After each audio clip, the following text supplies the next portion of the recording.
Olá, tudo bem? A gente é da Sustentabilidade em Rede. Meu nome é André. Meu nome é Renan. E hoje nós vamos falar sobre o papel da economia na sustentabilidade. Primeiro, nós vamos definir o que é economia. Economia se resume ao fato de você tratar os bens que você tem, que no caso na natureza são bem escassos. Então, é a forma de você administrar aqueles bens da melhor forma possível para ter uma eficiência econômica. Sendo assim, nós temos o termo também sustentabilidade. Então, gente, falando sobre a sustentabilidade em si, eu vou definir a sustentabilidade conforme economia, né? A sustentabilidade não é necessariamente juntar lixo da rua ou o macaquinho da Amazônia que está morrendo devido ao aquecimento global, que a gente tem que preservar ele. Não é isso. O que é a sustentabilidade no ponto de vista econômico? Ela é dividida numa tríade. Essa tríade ela seria, primeiramente, de três aspectos: social, o econômico em si e o meio ambiente. Então, o que a gente tem que fazer? Equilibrar esses três aspectos. Então, a gente tem que achar um jeito de a escassez humana, que é o que gera economia. Então, se a escassez ela existe, a economia vai estar lá para poder, com as demandas da sociedade, acabar com essa escassez. Só que a gente tem que fazer isso de um jeito que a sociedade ela use o menor número possível do ambiente. Então a gente tem que usar o quanto menos as coisas que a gente tem na natureza. A gente também tem uma parte histórica que, a partir da segunda metade do século XX, o movimento ambientalista ele se tornou muito predominante e se difundiu ao longo da Europa e dos países com a finalidade de criar uma consciência ecológica nas empresas e nas pessoas.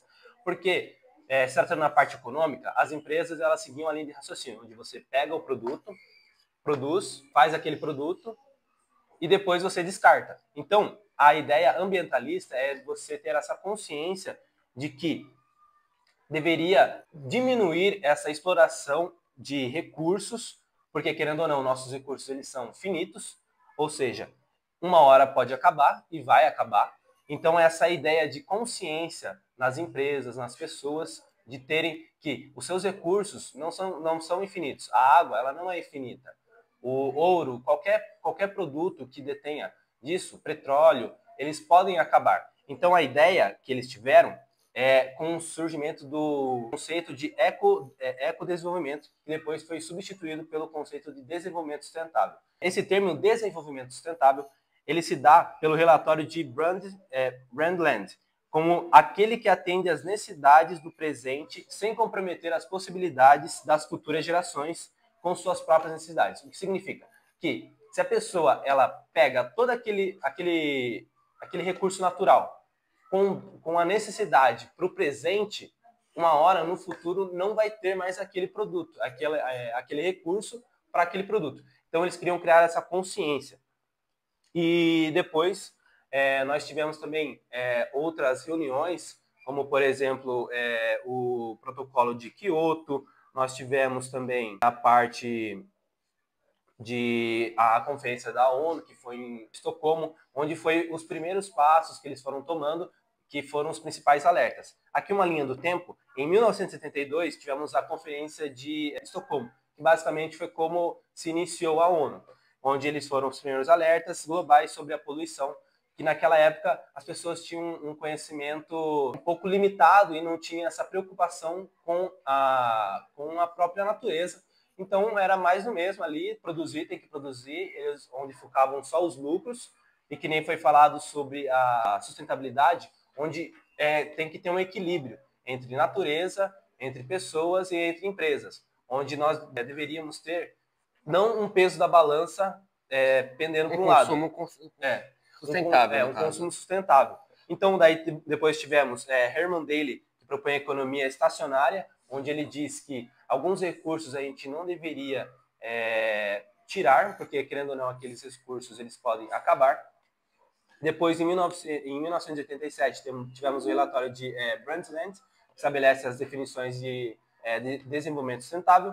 Tivemos, em 92, a Cúpula da Terra, que foi o ECO 92, que foi lá no Rio, onde ele adota a Agenda 21, novamente, com compromisso global por meio do meio ambiente. O protocolo de Kyoto, também, novamente, elaborando cortes e também limitações para as empresas. E depois, nos anos 2000 até 2015, que foi os últimos, que tivemos os Objetivos do Milênio e as ODS que foram implementadas pela ONU. Certo. Então, o que a gente vê hoje em dia? Uma crescente nas empresas com essa obrigação de ter uma política mais sustentável, que a gente até usa o termo hoje de ESG, então é algo que hoje em dia até o governo, se você não tem essas práticas, você leva multas e também é algo muito bem visto. Daí tem as ISOs, né? Tem a ISO 28001, tem várias ISOs que elas credenciam as empresas para um mercado externo. Por exemplo, um problema que a gente teve aqui no Brasil. A Europa não queria comprar algumas carnes nossas porque elas não tinham alguns selos de sustentabilidade. Então, o que a gente vê? Cada vez mais o mercado está levando muito a sério os termos da sustentabilidade. Por quê? Principalmente na Europa, é algo que é visto com muita seriedade.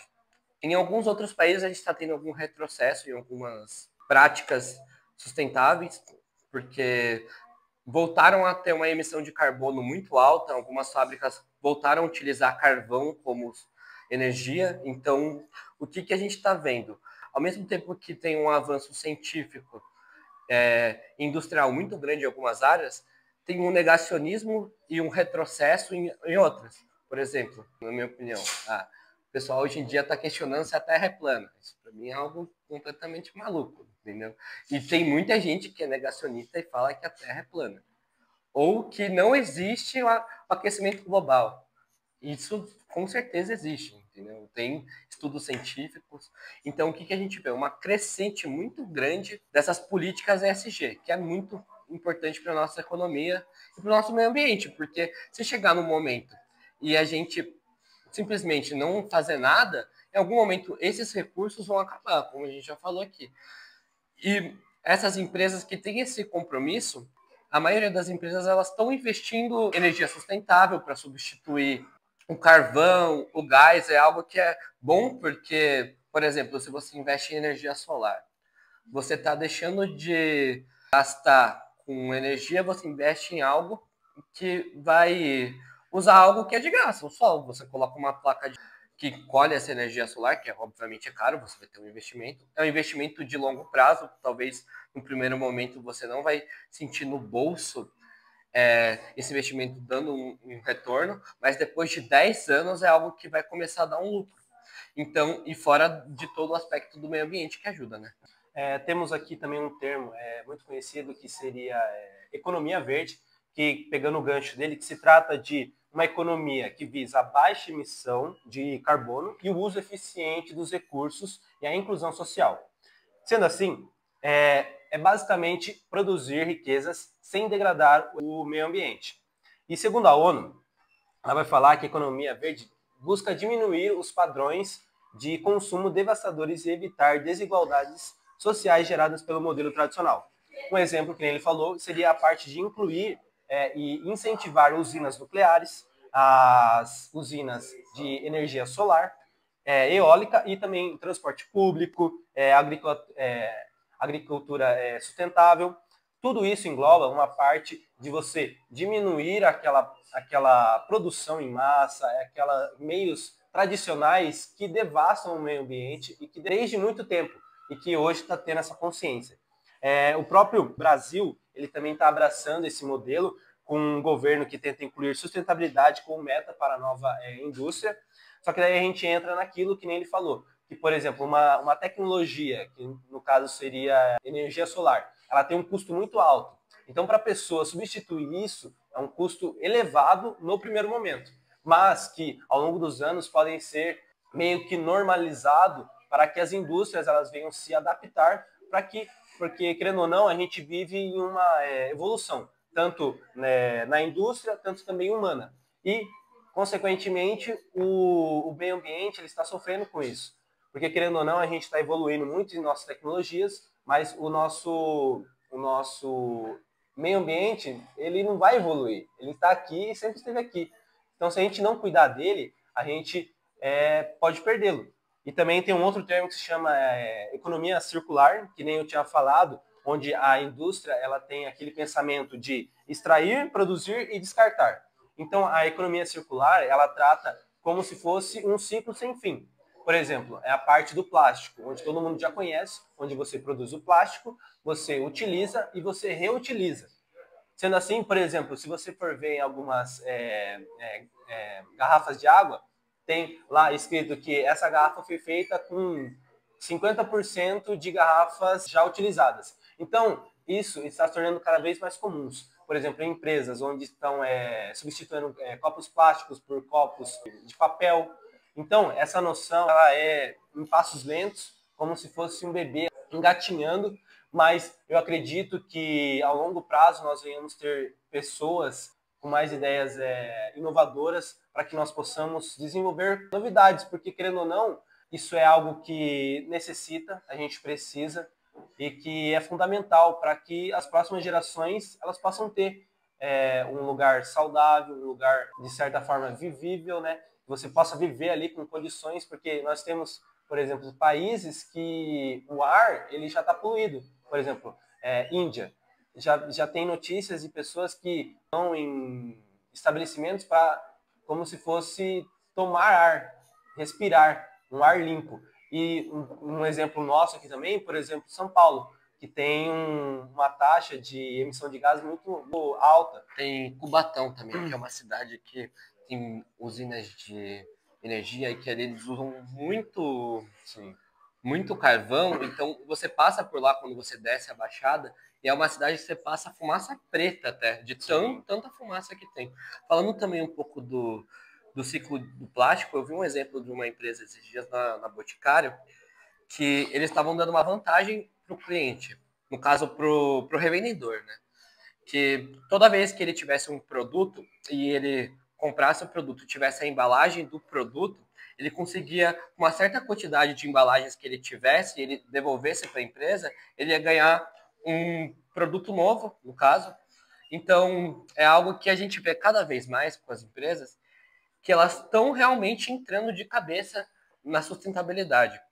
E que é realmente o certo, né? Porque se a gente não cuidar logo do nosso planeta, ele não vai ter uma vida muito longa. Com certeza, eu acho que na nossa idade, talvez até com os nossos filhos, né? Eu tenho 19 anos, eu acho que não vai afetar muito assim.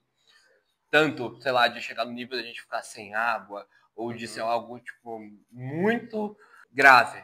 Só que a longo prazo, daqui 100 anos, vai ser algo que pode ser muito, muito grave. O nosso crescimento populacional ele está muito alto, então, ao mesmo tempo que a gente tem um mercado que a demanda ela é muito alta, essa escassez também está muito alta. Então, se a gente não correr atrás de conseguir unir essa tríade de produzir bem, mas degradando o menos possível o meio ambiente, a gente vai ter dois problemas: o problema do meio ambiente e o problema de uma população que não vai ter o que comer, não vai ter o que consumir, porque não vai ter matéria-prima para produzir. Então, a gente precisa urgentemente achar alternativas com a tecnologia para poder produzir de forma sustentável e reaproveitar. O plástico foi criado no século XIX. O primeiro plástico produzido até hoje está aí, porque o tempo de vida do plástico, do primeiro, foi 300 anos. Então, onde que vai esse resíduo? De qualquer jeito, ele vai para a natureza. Então, a gente tem que ter um consumo que seja consciente, entendeu? A gente tem que cada vez mais ter lugares ecológicos que reaproveitam essa matéria-prima. A gente tem que investir em combustível bio. A gente tem que investir em embalagem biodegradável, entendeu? Certo. E tratando-se de alguns exemplos aqui, nós temos a União Europeia, que ela formalizou o desenvolvimento sustentável em seu tratado e lançou iniciativas como o Pacto Ecológico. Ou seja, ela basicamente quer reduzir a emissão de carbono e ter a maior eficiência nos seus recursos. E outra coisa também que esses países da Europa é a implementação de fiscalização, ou seja, ali vai ter um órgão que vai fiscalizar, multar, e que nem foi falado aqui sobre as ISOs, onde as empresas estão tornando-se um padrão de exigir ISOs, selos sociais, para que eles tenham a consciência de que aquela empresa, por exemplo, brasileira, que vai exportar, ela tenha aquele compromisso com o meio ambiente. Lá também na China, que é o maior emissor global, tanto porque tem maior número de pessoas e também porque é uma das maiores indústrias do nosso mundo, que ela também está investindo em fontes renováveis. Tem aqui um relatório que ela fala que o país ele planeja alcançar a neutralidade de carbono até 2060 e ainda a descarbonização nos países de emergência em geral. Ou seja, ela também está ajudando os outros países. E também tem um outro relatório, que é o relatório de Fitch, que mostrou que em 2023, enquanto a economia mundial cresceu 2,9% de emissões globais de carbono, subiram 1,8% ao ano, mas ela diminuiu em 8% a redução de outros setores. Sendo assim, nós temos também exemplos como no Brasil, onde o Brasil ele está tentando adotar essas medidas, por exemplo, a nossa matriz energética, onde ainda é um passo bem grande a se tomar, porque em muitos países, às vezes, tem usinas nucleares e eólica. Aqui nem tanto. Aqui nós temos Belo Monte, nós temos diversas hidrelétricas. E tem também aquela no Rio de Janeiro que é nuclear, não tem? Também tem. Sim. Mas, querendo ou não, essas tecnologias elas não estão de forma otimizada para que possa suprir a energia elétrica que já usamos. Mas a ideia é que venha com planos para que venham substituir essas energias. Certo. O que eu queria destacar da China, né, é que eu acho que ela é realmente o retrato de todos esses aspectos econômicos que a gente está falando até agora no podcast. Porque é um país com uma população alta, mais de 1 bilhão de pessoas. Por ser um país com uma população muito grande e um espaço, um ambiente pequeno, né, um território, ela vai precisar ter uma demanda, vai ter que produzir bastante. Então, ela vai ter que ter muitas indústrias no espaço pequeno, que não vai ter muitas árvores, que vai gerar muito gás carbônico. Então, todos esses fatores juntos fazem o ar ficar ruim, ficar um lugar que você tem uma fumaça muito tóxica, que as pessoas é clássico, né, das pessoas usarem máscara lá. Até antes do Covid, a gente via sempre as pessoas usando máscara, porque muita gente era contaminada por ter um ar muito ruim. Mas também falando do Brasil, o que a gente vê também é uma crescente de queimadas muito grande. Já faz muito tempo que aqui no Brasil a gente tem muitas queimadas, desde quando eu nasci, eu lembro de ver muito isso, de ser falado na escola, e é algo que eu vejo que não muda porque não tem fiscalização. Eu acho que o IBAMA não é tão competente no momento para fiscalizar tantos lugares, não tem tanta gente para fiscalizar. A gente tem um problema muito grande, que se a gente continuar tendo esses problemas com queimadas, com emissão de carbono, com consumo excessivo, porque eu tinha visto um estudo que para produzir uma calça jeans você gasta 90 litros de água. Pô, imagina, 90 litros de água. 90 litros de água, eu acho que talvez, se você fazer uma média de tomar 3 litros de água por dia, é o que uma pessoa toma. Imagine quantas calças jeans são produzidas por dia. Imagine quantas outras coisas que precisam de água são produzidas. Só se tratando em um último tópico, é que o Brasil, ele, nas suas leis, eles são bem rígidas, mas que nem ele falou, a parte de fiscalização é o que pega aqui no Brasil. A gente, querendo ou não, é um dos países como intitulado Celeiro do Mundo, onde a gente tem uma das maiores conservações ambientais. Por exemplo, você pode ver diversos locais no Brasil onde tem reservas. Por exemplo, eu lembro que quando eu fui para Ubatuba, eu fui uma vez, depois eu fui em outra vez, que eles basicamente criaram como se fosse uma taxa de você entrar naquele lugar. Então, são medidas que podem ser tomadas para que venham se ter aquela aquele cuidado ali, né? Porque, querendo ou não, muitas pessoas às vezes agem de má fé, infelizmente. Então, você criar uma taxa ali, uma fiscalização para que seja cumprida aquelas leis e que nós venhamos cuidar do nosso Brasil, porque, querendo ou não, nós somos um país rico em diversidade, em florestas, em rios, em água, ou seja, nós somos um país onde boa parte do nosso PIB é constituído por commodities, onde nós vendemos produtos agrícolas. Então, o tema sustentabilidade no Brasil ele é muito fundamental, porque querendo ou não, se a gente buscar uma forma, um jeitinho brasileiro de querer burlar isso, a gente vai acabar, infelizmente, perdendo o único bem que a gente tem, que é o nosso Brasil, que são nossas terras e tudo mais. E, por fim, a gente queria que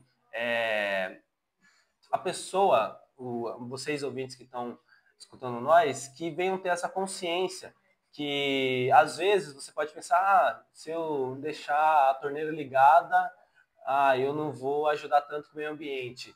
Mas pense, se cada ação de cada pessoa que tá ouvindo nós influencia diretamente no consumo, sei lá, em algum lixo que você joga, alguma coisa boba, sei lá, um plástico, que às vezes você joga no chão e fala, não dá nada, mas pode ir para um rio, pode atrapalhar.